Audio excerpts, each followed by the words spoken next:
गोर लगै छी अपने सबके मिथिला संस्कार पर स्वागत करै छी। की हाल चाल छै?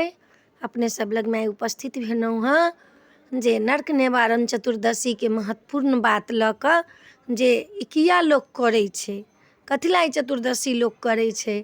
सब चीज के अपना सबके हिंदू सनातन धर्म में सबके जे छै से किछु ने किछु अर्थ छै, बिना अर्थक कोनो व्रत नहीं छै।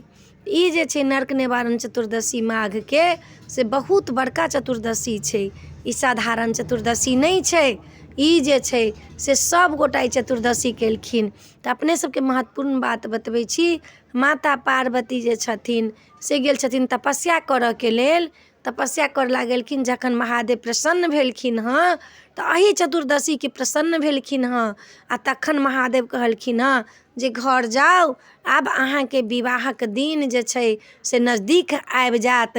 तऽ एही चतुर्दशी के माता पार्वती के महादेव जे छथिन से वर देलखिन हँ जे ठीक छै, अहाँके महादेव वर चाही तऽ हम प्रसन्न छी, अहाँ से विवाह करऽ ला तैयार छी। से ई चतुर्दशी ओहि दिन जे ई चतुर्दशी जे करत, महादेवे कहलखिन हँ हुनका नर्क में वास नहीं हेतै।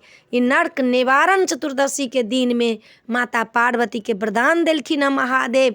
महादेव अपना मुँह से कहलखिन हँ जे ई व्रत करत, ई चतुर्दशी दिन भर के ई पाबनि छै, ई चतुर्दशी जे करत ओकरा जे छै से नर्क के गामी नहीं हैत।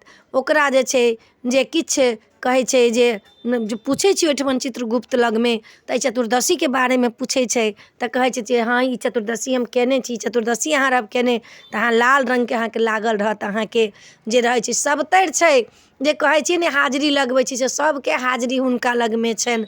हुनका लग कोनो एहन हाजरी नहीं छै से नहीं छै। अहाँ नर्क करबै या पाप करबै या पुण्य करबै से सब भगवान लग में खाता छै। कहै छी कि जे हमरा श्याम जी के आगे सब लोगों के खाता, तऽ से सबके खाता रहै छी हुनका लग में।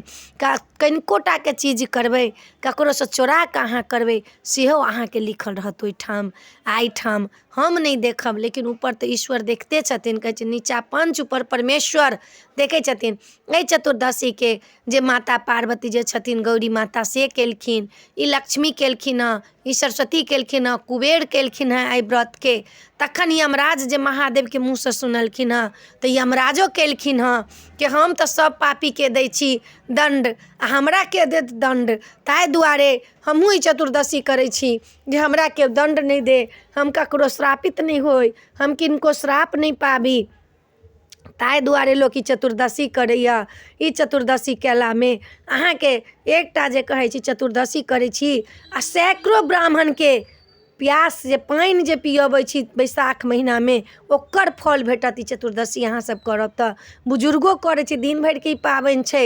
जकरा नहीं होइ छै ओना से अपन फलाहार कऽ लै छथिन, बैर केरा सब खा लै छथिन आ तखन जाकऽ चतुर्दशी के व्रत करैया। बुजुर्गो करैया, बच्चो करैया, नमहरो करैया, सियानो करैया, सब करैया। जते लोग छै एहि में नियम नहीं छै जे जाति बिरादरी के करतै, जिनका मन छनि सब ई चतुर्दशी करथिन। 28 तारीख के जे चतुर्दशी है नर्क निवारण चतुर्दशी है। कोनो कोनो ठमन बुढ़वा चतुर्दशी करै छै। कथी ला बुढ़वा कहै छै? महादेव छथिन कहने ताहि ला। तऽ देवतो सब ई चतुर्दशी केलखिन हँ जे 1000 ब्राह्मण के जल पिलाया के फल भेटत। नर्क में अहाँके स्थान नहीं भेटल। जखने ई चतुर्दशी करबै तऽ 1000 ब्राह्मण के जल पिबाबऽ के बैसाख महीना के फल भेटत, तऽ बड़का फल भेटल। ताहि दुआरे ई व्रत करू अपने सब। ताहि दुआरे अपने सबके महत्वपूर्ण बात बता देलहुँ हँ। नीक लागत तऽ चैनल के सब्सक्राइब करब, लाइक करब, कहऽ के नहीं बिसरब। जय मिथिला, जय माता जी।